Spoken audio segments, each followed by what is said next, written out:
Good day, and welcome to the Sandisk second quarter fiscal 2026 earnings call. All participants will be in a listen-only mode. Should you need assistance, please signal a conference specialist by pressing the star key followed by 0. After today's presentation, there will be an opportunity to ask questions. To ask a question, you may press star, then 1 on a touch-tone phone. To withdraw your question, please press star, then 2. Please note this event is being recorded. I would now like to turn the conference over to Ivan Donaldson, Head of Investor Relations. Please go ahead. Before we begin, please note that today's discussion will contain forward-looking statements based on management's current assumptions and expectations, which are subject to various risks and uncertainties. These forward-looking statements include expectations for our technology and product portfolio, our business plans and performance, market trends and opportunities, and our future financial results. We assume no obligation to update these statements. Please refer to our annual report on Form 10-K and our other filings with the SEC for more information on the risks and uncertainties that could cause actual results to differ materially from expectations. We will also make references to non-GAAP financial measures today. Reconciliations between the non-GAAP and comparable GAAP financial measures are included in written materials posted in the Investor Relations section of our website. With that, I'll turn the call over to David. Thanks, Ivan. Good afternoon, and thank you for joining Sandisk's fiscal second quarter earnings call. In the quarter, revenue was $3 billion, up 31% sequentially, with non-GAAP earnings per share of $6.20. Artificial intelligence continues to drive a step change in demand, with data center and edge workloads expanding system complexity and storage content requirements. This shift, along with disciplined commercial actions and strategic capacity allocation, has strengthened our business results. Let me frame the NAND industry's evolution before discussing our end markets. NAND is now recognized as indispensable to the world's storage needs, driving a foundational shift in how commercial relationships between suppliers and customers are structured. Supply certainty, longer planning horizons, and multi-year commitments are increasingly essential to support structural demand that extends beyond the traditional cyclical model of our market. As a result, we are engaged in discussions with customers to evolve from quarterly negotiations towards multi-year agreements with firmer commitments on supply and pricing, enabling better planning practices and more attractive returns. These changes would better align our planning cycles with customers' demand profiles to our mutual benefit. Accordingly, our supply plans will continue to be designed around predictable, long-term demand at current and forecasted market prices. These dynamics reveal the true value of our NAND technology and reinforce the need for continued innovation and disciplined execution. Our products are enabled by decades of sustained investment in R&D and innovation across NAND and system solutions, supported by substantial capital investments in world-class front-end and back-end manufacturing. As a result, we believe NAND is becoming a more durable, structurally attractive industry with higher average returns. Turning to our end market highlights.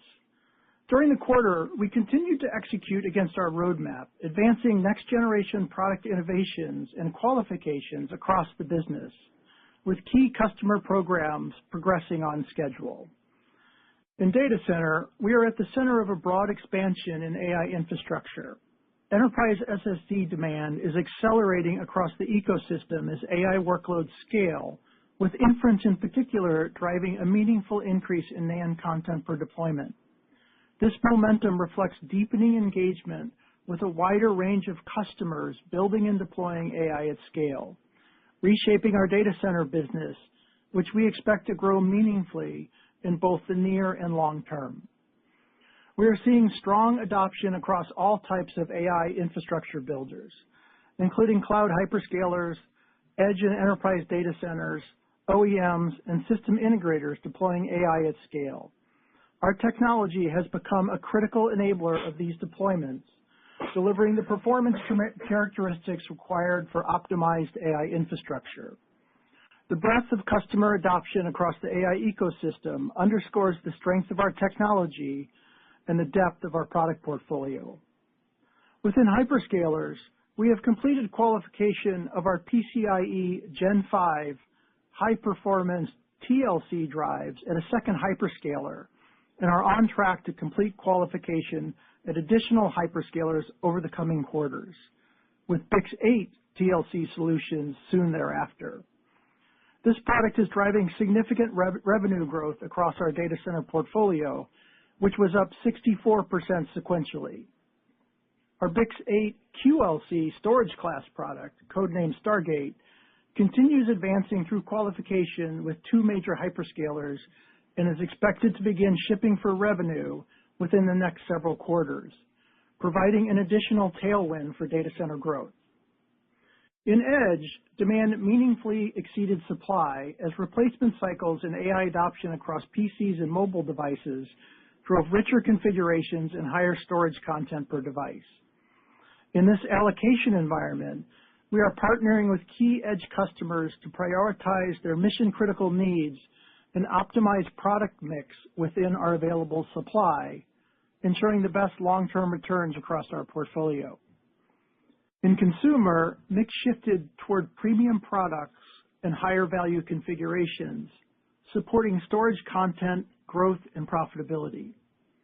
We introduced a breakthrough in the USB form factor with the launch of our Sandisk Extreme Fit, our smallest high-capacity USB-C flash drive.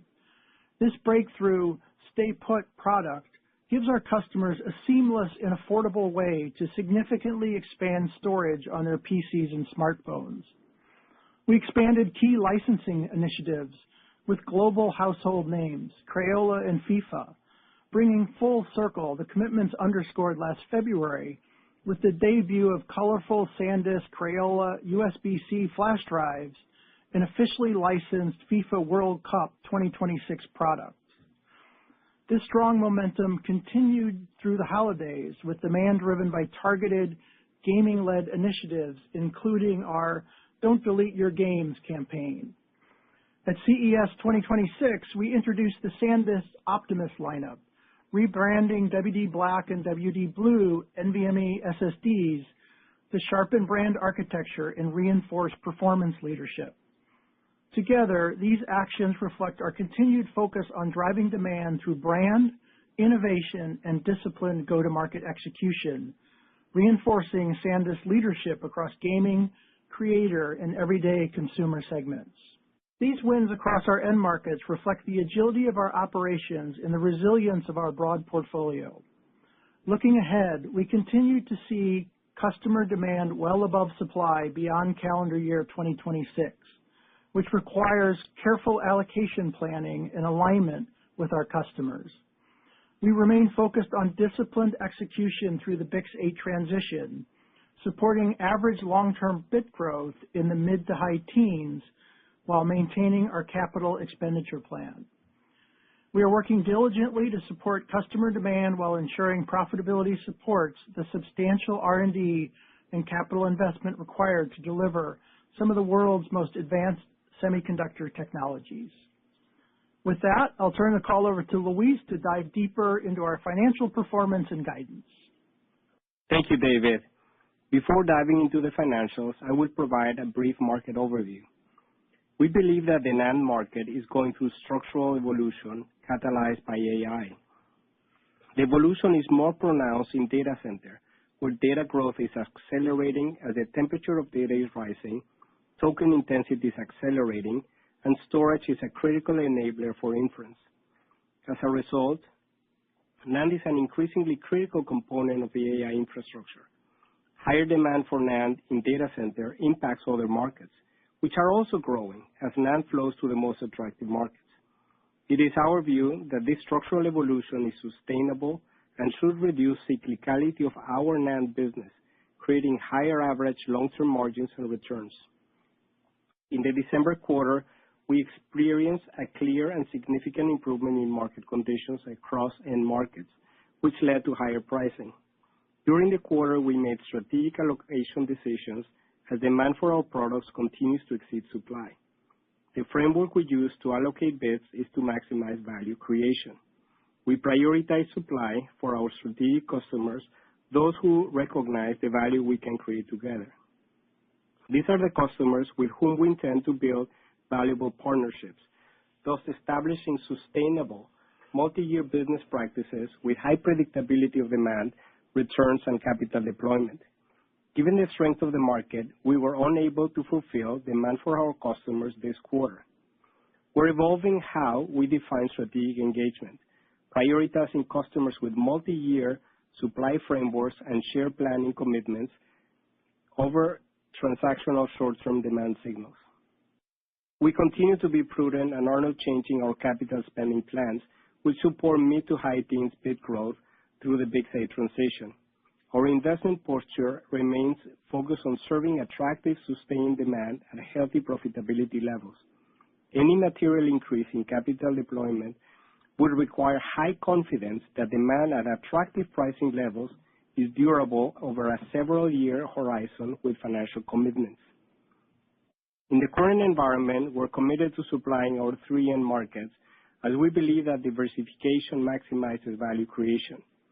We plan to continue to build strategic relationships with a diversified customer mix within these markets, allowing us to have a deeper understanding of their long-term needs. In the quarter, we continue to make progress with customers in establishing shared commitments that improve the predictability of the business. Customer commitments and agreed commercial terms are the most effective mechanism to deliver supply certainty and return on invested capital predictability, allowing us to more prudently manage our capital-intensive business across geographies. With that context, I will dive deeper into the quarter results. Revenue for the second quarter was $3,025 million, up 31% quarter-over-quarter and 61% year-over-year. This compares favorably to our guidance of $2,550 to $2,650 million. The revenue over delivery came from higher prices across segments, which strengthened during the quarter. Bids were up 22% year-over-year and up low single digits quarter-over-quarter. In the second quarter, we saw strong sequential demand across all end markets. Edge revenue came in at $1,678 million, up 21% sequentially. Consumer came in at $907 million, up 39% quarter-over-quarter, and data center came in at $440 million, up 64% sequentially. Our non-GAAP gross margin for the second quarter was 51.1%, up from 29.9% in the prior quarter. This compares favorably to our guidance of 41 to 43%.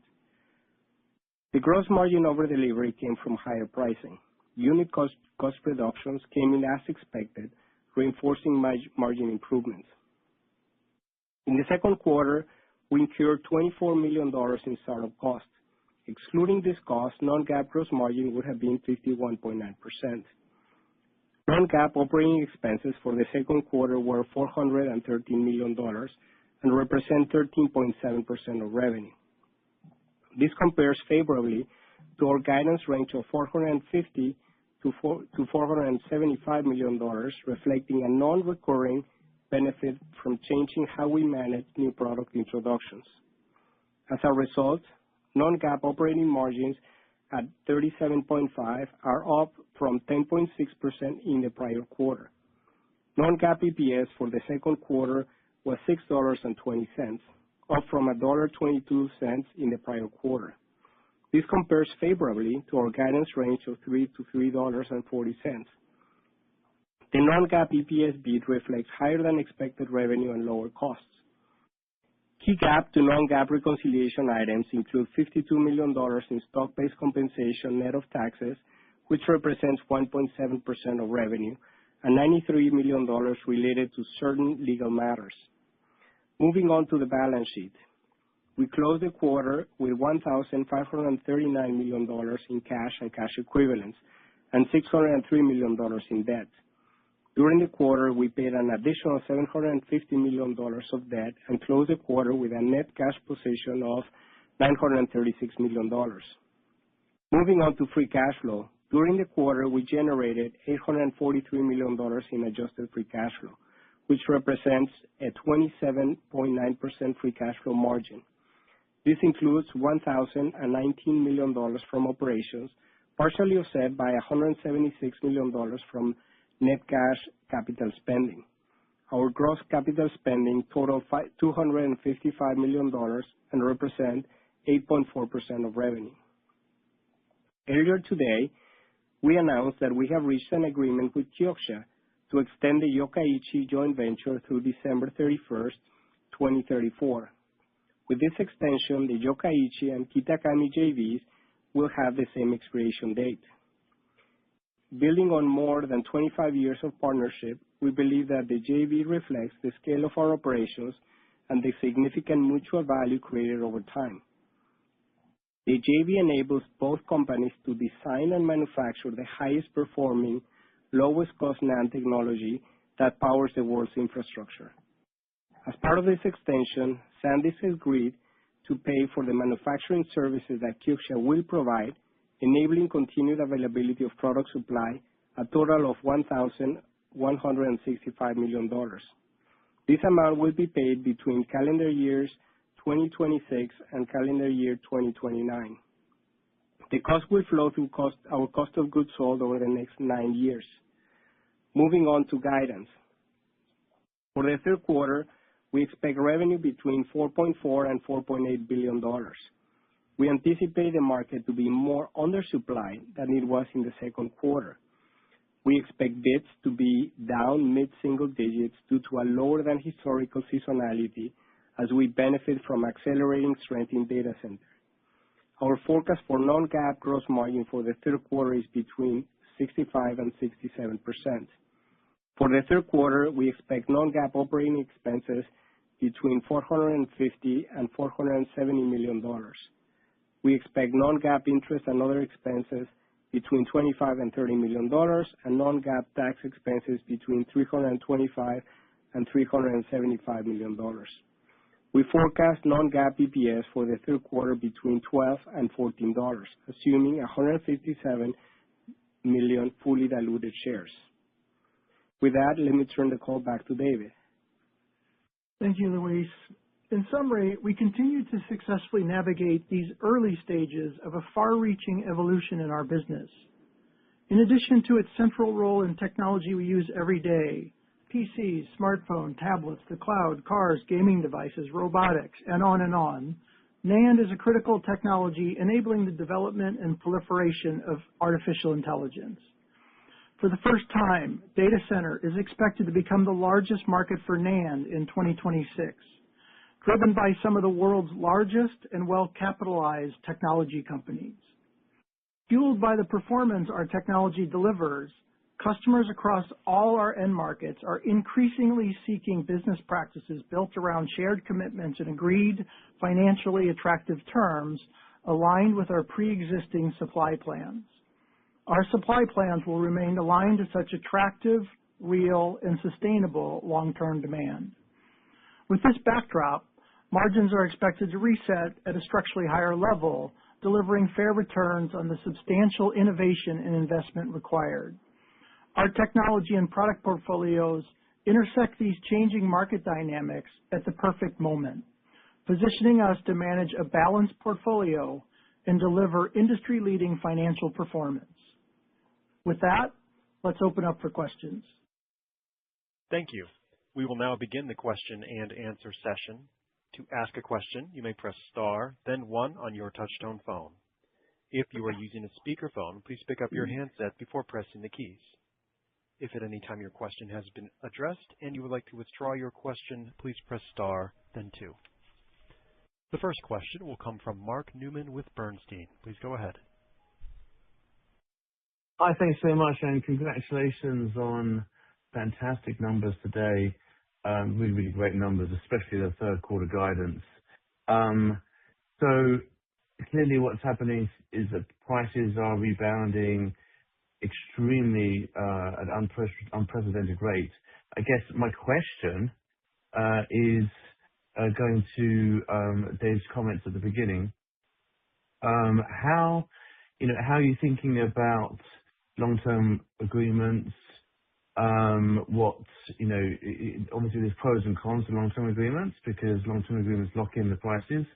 And when prices are going up so fast, you actually don't want so many long-term agreements, I guess. But I guess I'd just like to understand how you're thinking about that, how we should think about that, in terms of your portion of agreements that are going longer term, and how that may impact going forward. That'd be great. And if you could also just touch on the supply-demand balance longer term, if, in this very, very huge, what seems to be quite a sharp undersupply situation at the moment, if there's any plans to be adding supply or how you're thinking about that would be also great. Thanks very much.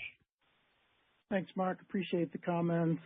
So let me say a few words about what's happening in the business, and then we'll move on to the LTAs. So there's a number of things happening in the dynamics of our business that are contributing to the results you're seeing. So first of all, it starts with the portfolio and innovation. Our BiCS8 node, which we've started ramping now and continue to ramp, is just a fantastic node. The performance, the QLC performance, the 2 terabit die, there's a lot of things that just position us very, very well. Customers are responding very strongly to that fundamental NAND technology we're producing. By the way, I'll just note that we extended the JV, which we're very happy about, which that's going to continue for now another decade. That's enabling very strong enterprise SSD portfolio. This is something we've been driving for a while. I talked last quarter we were going to see growth of that throughout the fiscal year. We saw, I think, 29% sequential growth in the first fiscal quarter. Now we just saw 64% sequential growth in the second fiscal quarter, and I think you'll see that accelerate from here in the second half of the fiscal year. So, that the third leg of kind of major business innovation is happening in the consumer business, quite frankly.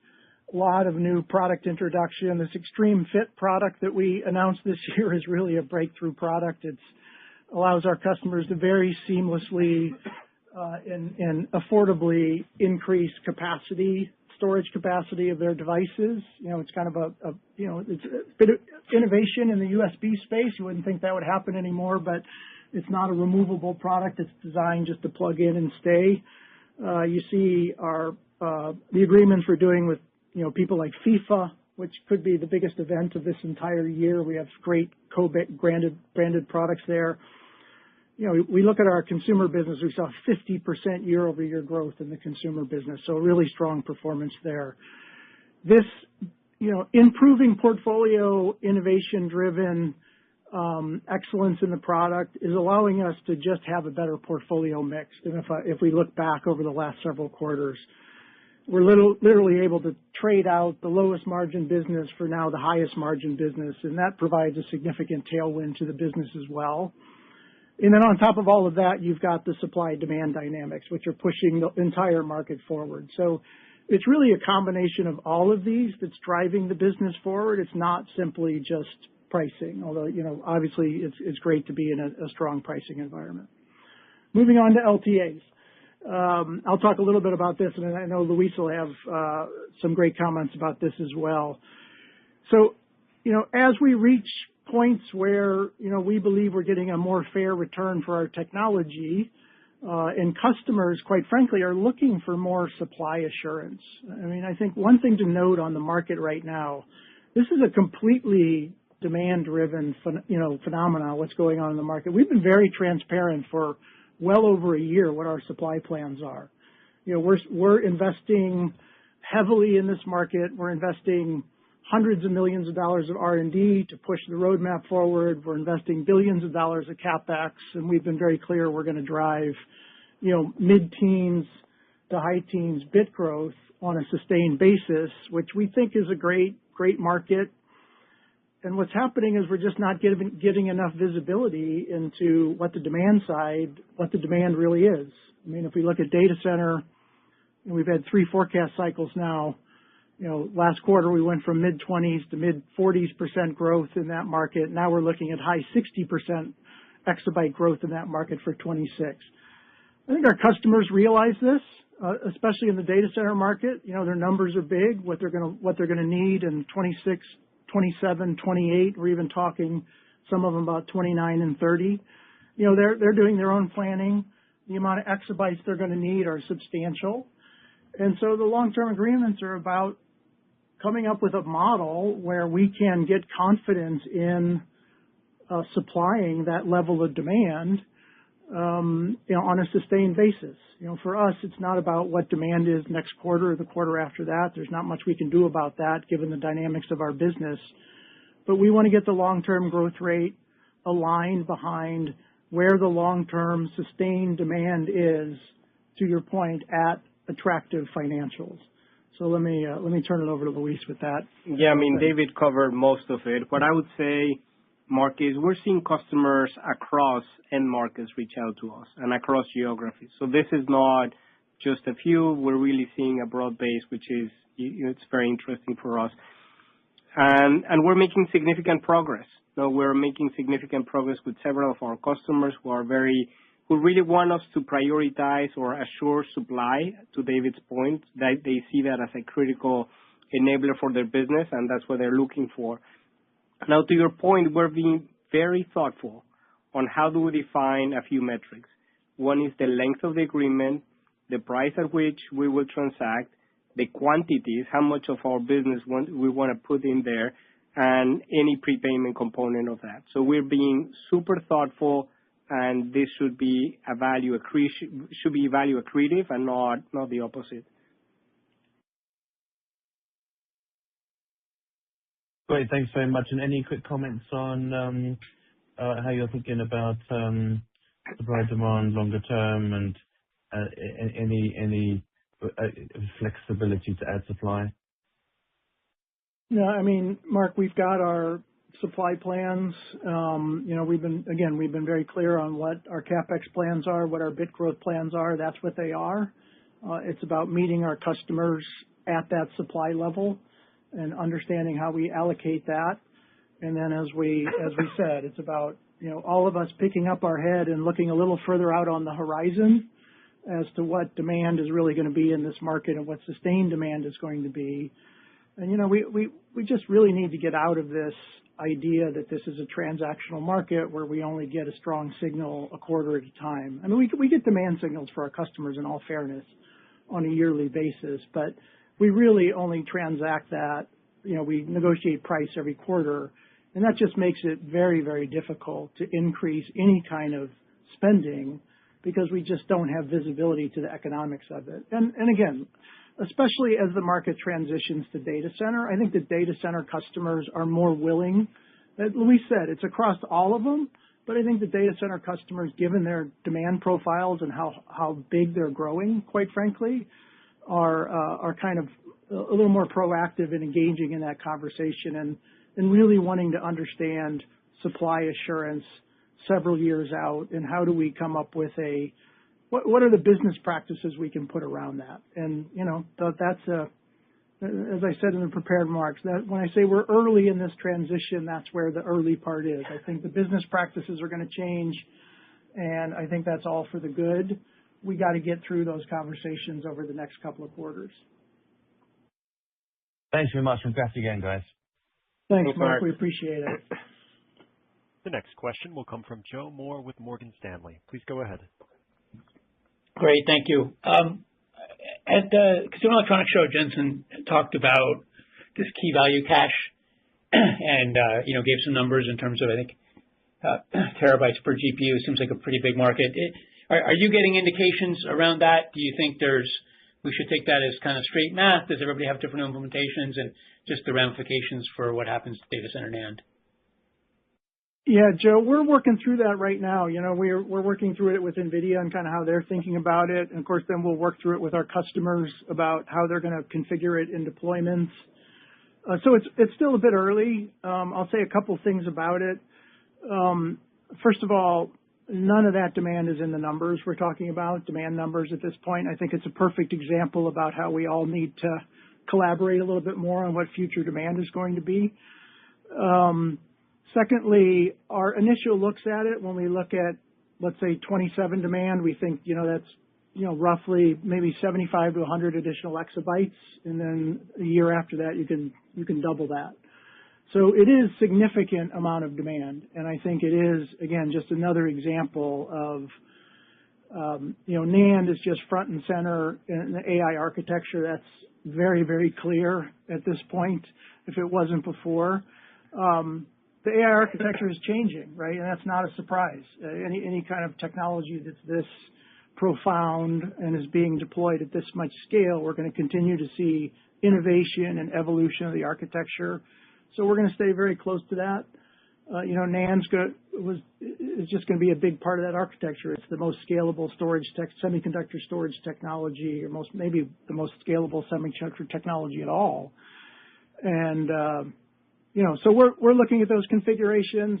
It's very real demand. We're just trying to get our arms around it, and then we'll put it in the numbers probably for the back half of this year, going into 27 and 28. Great, thank you. And then as a follow-up, the enterprise SSD opportunity, how does that break down between TLC and QLC at this point, and how is that changing going forward? I think we're roughly tracking the market right now. It's predominantly TLC. I would say it's tilted towards TLC, especially for us. And then, we haven't launched our Stargate product yet for the storage-based QLC. It's in qualification. We'll start shipping that for revenue in the next couple of quarters, which we're excited about, providing another tailwind to growth to our data center portfolio, and that will up the mix of QLC. But at this point, I think the overall market in our portfolio is it's tilted towards TLC. Great, thank you. Great numbers. Thanks, Joe. Appreciate it. The next question will come from C.J. Muse with Cantor Fitzgerald. Please go ahead.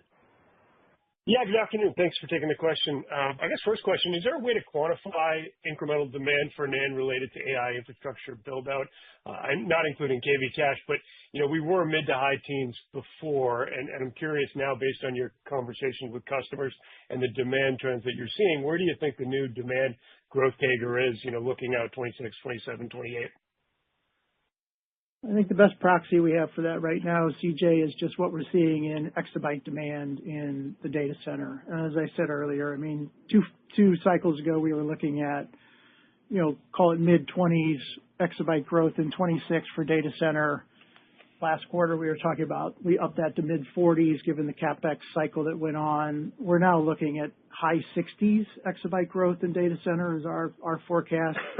And that doesn't include any CapEx raises on this earnings cycle. So,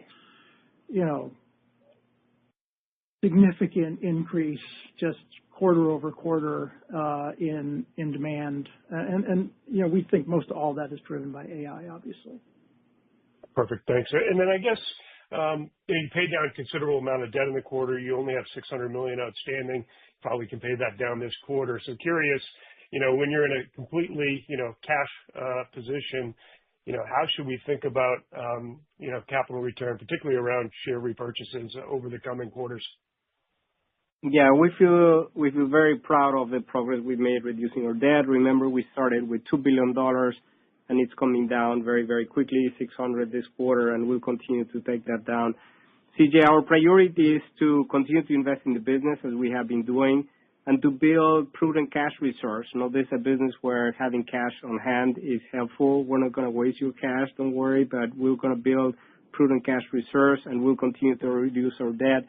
And at the right time, we'll continue to expand and give you an update. But so far, those are our priorities. Thank you. Thanks, CJ. The next question will come from Jim Schneider with Goldman Sachs. Please go ahead. Good evening. Thanks for taking my question. First of all, on the supply side, I was wondering if you could give us a snapshot of the factory network across Yokkaichi and Kitakami and kind of where things stand now. I'm assuming utilizations are basically flat out, but as you think more tactically, sort of beyond this year about the high teens bit growth outlook, how do you expect to sort of ramp the overall kind of JV factory network over, say, the next 18 months or so, and then maybe give us any kind of your view on the sort of industry greenfield capacity expansions that you see possible given some of the announcements of some of your competitors recently? First of all, we have, as you said, we have two major sites, Yokkaichi and Kitakami. I think a big step forward this quarter is what we announced in extending the JV agreements around Yokkaichi to coincide with the agreements in Kitakami. So they now are all run through 2034. So that gives us really good supply assurance for the next 9 years. And we'll keep talking about what happens after that. But this has just been an unbelievable relationship with Kioxia for decades now, and it's going to go on, quite some time into the future. So we feel like we're in a really good position there. Look, we haven't had any underutilization in the fab for a couple quarters now. We got past that a couple quarters ago. There may be a little bit of the memory of some of the costs flowing through. I guess those were all last quarter. We're done.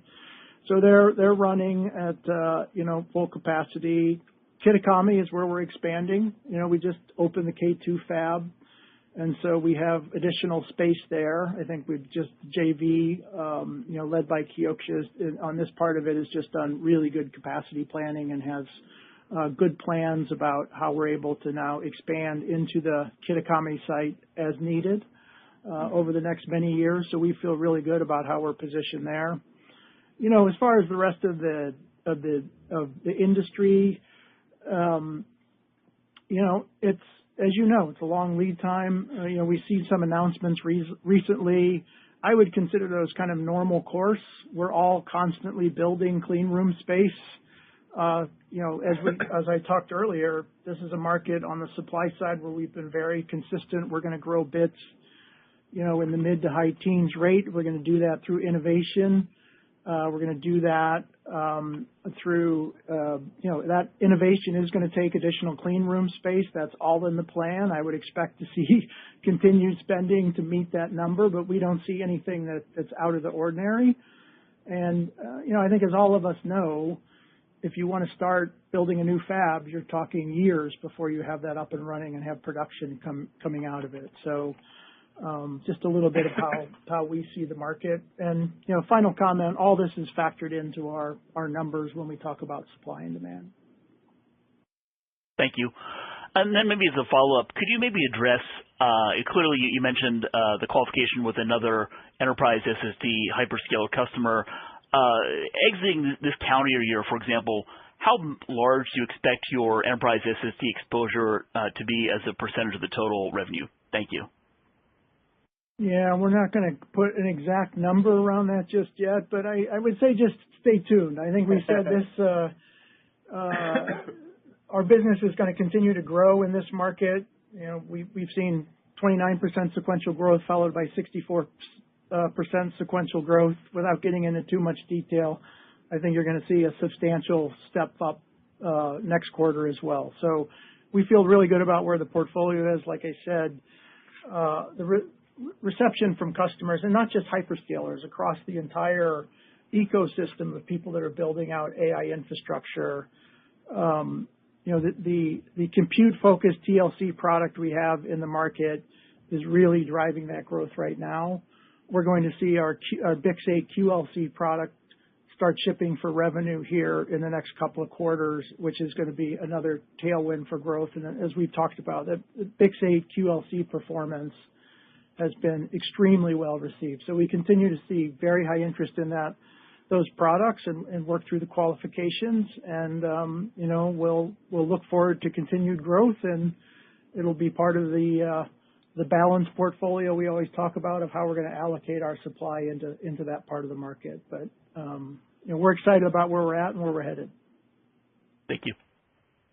Thanks, Jim. The next question will come from Mehdi Hosseini with SIG. Please go ahead. Yes, thanks for taking my question. Two follow-ups for me, and this is for the team. When I look at your guide for the March Q3 fiscal year, assuming a low single-digit bit growth, there's a big jump in ASP and blended. What I wanted to ask you is, how should we think about the mix that impacts the ASP? Obviously, as you scale your SSD, there is a higher premium. There is more than bits, and premium that you capture or economic value that you capture. Is there any way you can help me understand? Because just thinking about the ASP absolute may give us a wrong impression.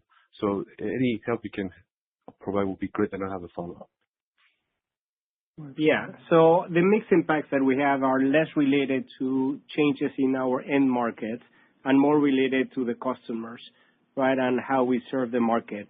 So I talked a little bit about this in my prepared remarks, and what you've seen is we're driving a better mix. We're partnering with those customers that value our relationship, that value our products, and therefore we're getting much better gross margin as a result of that. So there is a mixed component in that, to your point, Mehdi, and there is some pricing as well.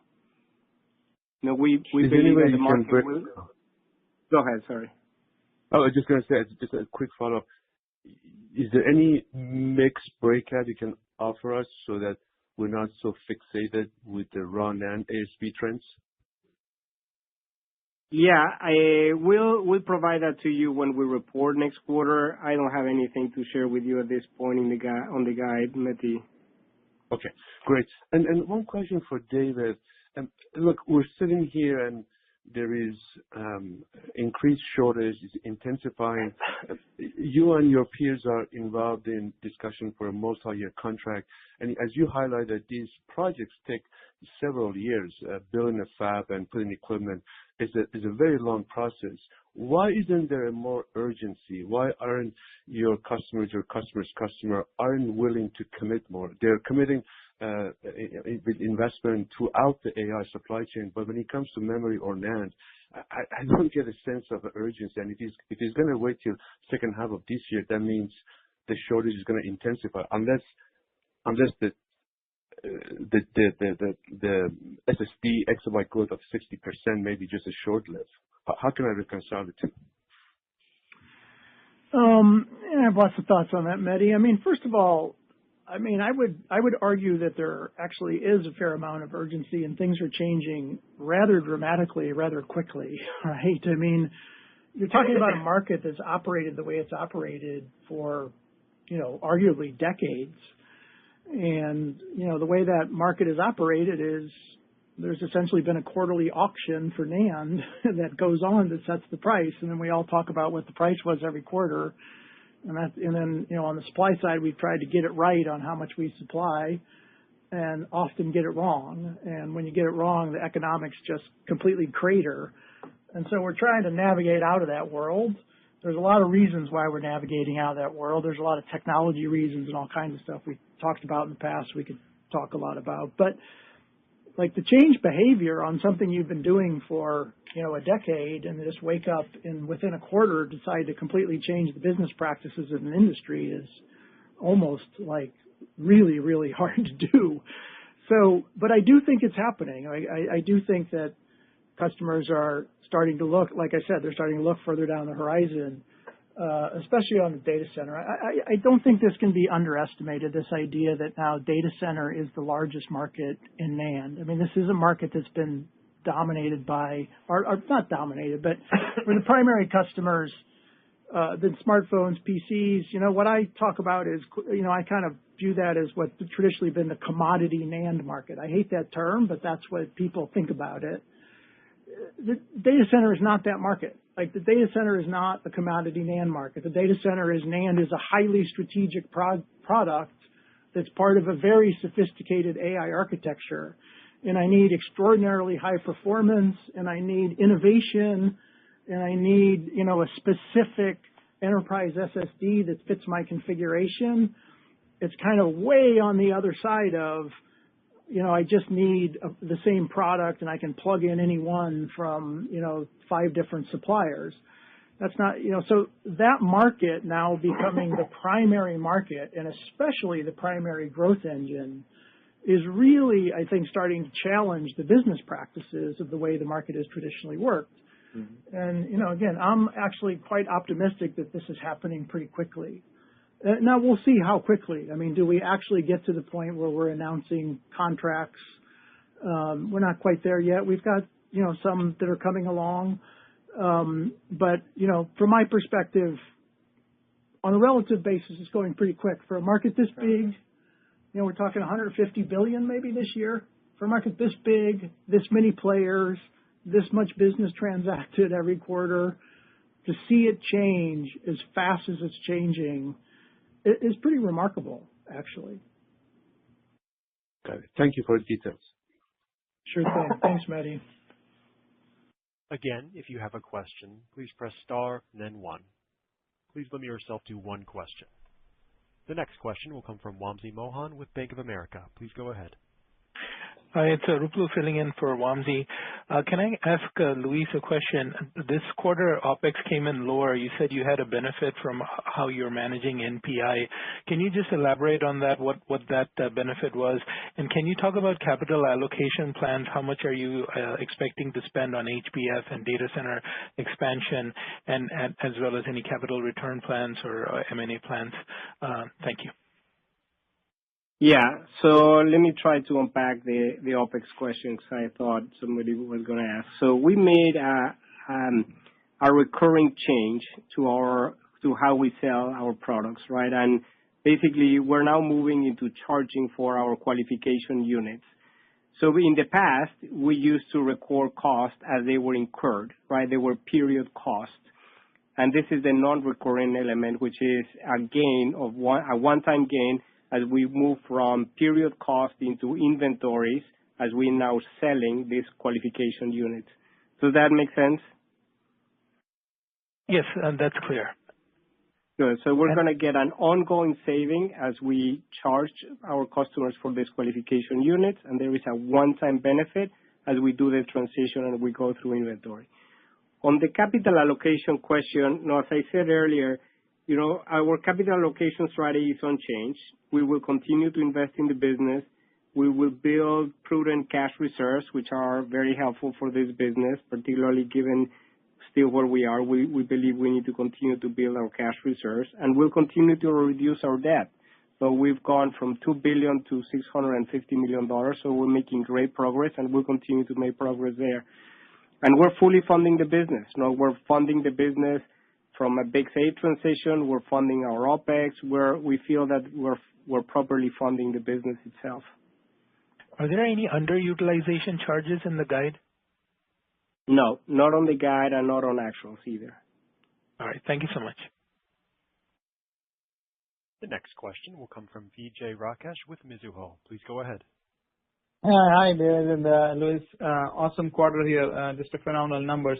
Just wondering on the 2026-27, what is looking at in terms of bit growth? And obviously, ASP pricing has been on a tear, but just wondering how the price trends have been across different segments, from the data center to retail to consumer SSDs. If you can give us some color. Thanks. Yeah.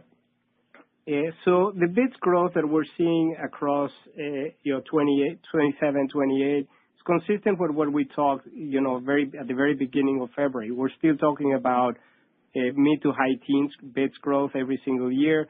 And unless we see that demand is there and sustainable and profitable, we're not going to change our assumptions. So still our plan of record is that kind of high teens number for bits growth year over year. On pricing across what we call end markets, it's very interesting, right? What you see is prices are moving not identically, but pretty much at the same pace. We're seeing what happens is that NAND can flow to any market at the end of the day. So NAND will naturally flow to the markets that are most attractive.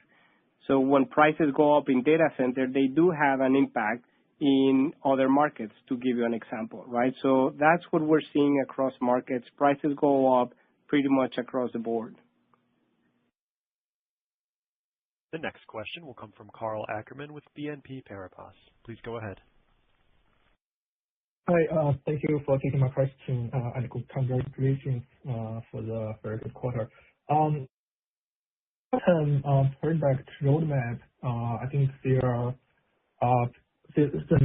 now your data center mix has reached 15%, and NAND flash is now increasingly being attached to AI compute.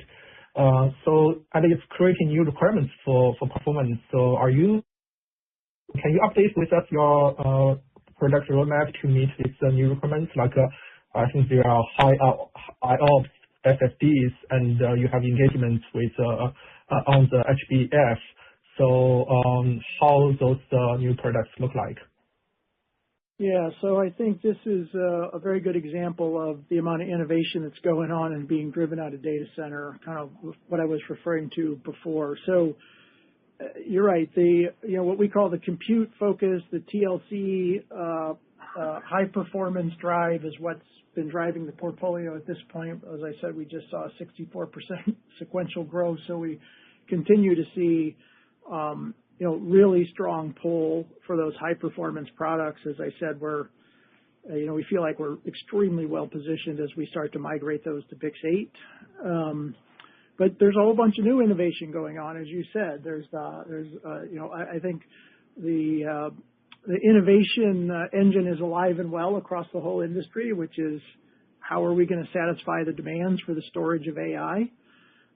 Models get bigger, more tokens get generated, caches get bigger. This is naturally a thing where you start to think about NAND and its tremendous scaling properties. And you're right, there's a lot of innovation there. There's the high IOPS enterprise SSD, which is of course something you could imagine we're working on. We had our own ideas about this 2 years ago, and we talked about it at our investor day, that we believe that there was a chance to re-architect NAND to bring it into AI. We trademarked that high bandwidth flash. I think over the last year that's become a more recognized path forward, and there's now lots of folks working on that, and we continue to work on it. By the way, we're very, very happy with the progress. We're deep in conversations with customers on use cases. We're designing the NAND die. We're building the controller, so that continues to go forward. Obviously, we'll have more to say about it, as we go forward and plans firm up. But I think all of this is just an example of there is just tremendous opportunity for innovation as the AI architecture continues to scale. And, it's just incredibly exciting that we are just in the very early innings of driving this technology and scaling it around the globe. And we have, the industry, the technology industry, maybe writ large, is like incredibly well positioned to do that. There's some of the most largest, most capable technology companies in history. They're obviously putting an enormous amount of resources about how they drive this technology and scale it around the world at a very rapid pace. And I think that is incredibly exciting. I think this is going to go on. I think we're super early in this, and I think this is going to go on for a very long time. The next question will come from Aaron Rakers with Wells Fargo. Please go ahead. Hi, guys. Thank you. This is Michael Sednoff on behalf of Aaron. I wanted to go back to the LTA discussion. Have you guys finalized any of these agreements yet? And if so, have partial or full prepayments been a part of, I guess, any finalized agreements, or is that something that we should expect moving forward? I know you kind of alluded to it. Yeah, we've signed and closed one agreement so far. We're not disclosing the terms. There was a prepayment component of it, which we think is important in this type of agreements. But that's what I would say, Michael. So we have one and several in the queue. The next question will come from Asiya Merchant with Citigroup. Please go ahead. Great. Thanks for taking my question, and great results here. David, last quarter, I think you shared some thoughts on how you thought about the edge market, PC, smartphones, maybe even the consumer market. Just given the fact that, memory's on allocation, people are talking about PC and smartphone units being down, just how you're thinking about and what signals your customers, your OEM customers, are providing to you regarding those markets, and how that changes kind of your demand outlook through probably the back half of 26 and into 27. And if I can squeeze one in for Luis as well, structurally NAND is going through this dynamic where, obviously highly strategic product. How are you thinking about your true cycle margins, gross margins. Seems like that was quite a long time ago when you were hitting those levels. But how are you thinking about gross margins here structurally? Thank you. Okay. Thanks, Asiya. So look, a couple of thoughts on this. So first of all, in the consumer market, I think we're very happy with where the consumer portfolio is. As I said, we just turned in over 50% year-over-year growth. I think the work we're doing there on how we're thinking about the branding, the innovation, the portfolio, that's been a long-term market for us. It will be a long-term market for us. We think we're able to drive value there with the value of the Sandisk brand. So, we think that's a great business, and will continue to be, and we'll continue to invest in it. In some of the other markets, look, I think this is one of the things, I was looking at the numbers, obviously, as we were preparing. And just look at 26, we've got PCs at 285 million units. I don't think anybody would have picked that number at the beginning of the year. So just continued very strong results in these markets, in unit growth, content growth across those markets. So look, as we go into 26, or we're in 26 now, we're going to see some base effects of that, of some declines in units. I think we're still getting very strong signals from our customers in those markets of wanting supply. Very strong signals on a continuous basis.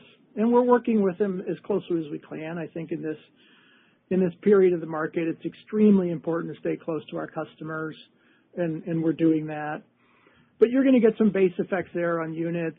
There's been a lot of discussion on mix in the market. I just think that's normally how this market works. Of course, configurations are going to change as components change. Quite frankly, we saw it in 23. All of a sudden, component mix went way up because prices went way down, and all of a sudden, the 1 terabyte drive became quite inexpensive, and all of a sudden, it started showing up everywhere. And as the market goes a little bit in the other direction, you're going to see that change. I think that's just a natural way this market works. I don't think it's something to be overly concerned about. So those are still strong markets. Customer relationships are very good. I expect us to still be heavily engaged in those markets. We've had a strong edge presence for a long time, and we'll continue that. And, just big picture, this is one of the reasons why I think this business is so valuable, is because we just play across every single device, every single piece of technology we touch it or sell NAND into it. And now with just the AI deployments in the cloud and that market becoming the largest market in NAND, it's just changing the dynamics the way this whole industry works. And as we said in the prepared remarks, We've invested an enormous amount of R&D over the last 25 years to get to where we are, and we've invested an enormous amount of capital to get to where we are, that we can manufacture all this front end and back end. And I think we're finally starting to get to the point where the value of that intellectual property, the value of that intensity, is being recognized in our own results. Yeah, and I think the way I would answer your question about through cycle margins is similar to where David left it, which is in a high CapEx, high R&D industry or company. Frankly, 35 is not where we would like to be, right? So we're not going to give you a new number today, but clearly that's not where we want to be. What I'll tell you is this is the first quarter, right, that we are above 35% with 51. We're guiding, call it midpoint of 66. So we're making progress, and we're getting to a place where we believe we can justify the CapEx, we can justify the investments in R&D that the business requires.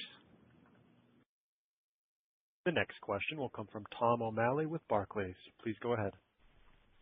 Hi, this is Matthew Pan on for Tom O'Malley. Just a quick one from me. Apologies if you mentioned it. Just hopping around the call. Wondering if you said the ESSD percentage of total bits in the quarter? I don't think we said that, but, it's like in that high teens range. The next question will come from Blayne Curtis with Jefferies. Please go ahead. Hey, guys. Congrats, and thanks for squeezing me in. I just wanted to talk about the model. Obviously, doubling sales over 2 quarters. I want to just make sure I understand how you're going to handle OpEx. I think the percentage of revenue is now in half, right? So, are you going to accelerate the way you look at investing in R&D? And then, tax rate as well, with this just dramatically higher profitability. Is there anything to think about in terms of the tax rate? I think you were talking about it maybe going to 20 at some point. Is that sooner than later? Yeah. So in terms of OpEx, the first thing you should know is about 75% of our OpEx is R&D, right? So that's where we're putting our money. And why do we do that? Because this is a technology company where innovation is our lifeblood. So that's what we believe, and that's where we're putting our dollars. So you should not look at this quarter's OpEx as an indication of where we should be, because that, as I mentioned earlier, it has a non-recurring benefit. If you want to quantify that number is around $35 million. So you can use that number for your modeling. We think OpEx should not go significantly higher from where it is today. We believe that the run rate is healthy. We will always be looking at where we need to invest and make sure that we fund innovation. But we're also on the other side looking at efficiencies all the time and how do we make sure that there is no waste in the system. So a long way of saying, the level of spending we had last quarter, what we're getting this quarter, those are kind of more sustainable levels for now. The tax rate is kind of interesting, right? Because we had a lot of prior year losses, particularly accumulated in Malaysia, which we've consumed very quickly. That's what happens when you start generating profits. So I think you should see our tax rate to hover around a little bit above where it is today, maybe in the 14-15 kind of % on an ongoing basis. That's what I would model for now. This concludes our question and answer session. I would like to turn the conference back over to David for any closing remarks. All right. Thanks, everybody, for joining us. We'll talk to you throughout the quarter. Have a great day. Thank you. The conference has now concluded. Thank you for attending today's presentation. You may now disconnect.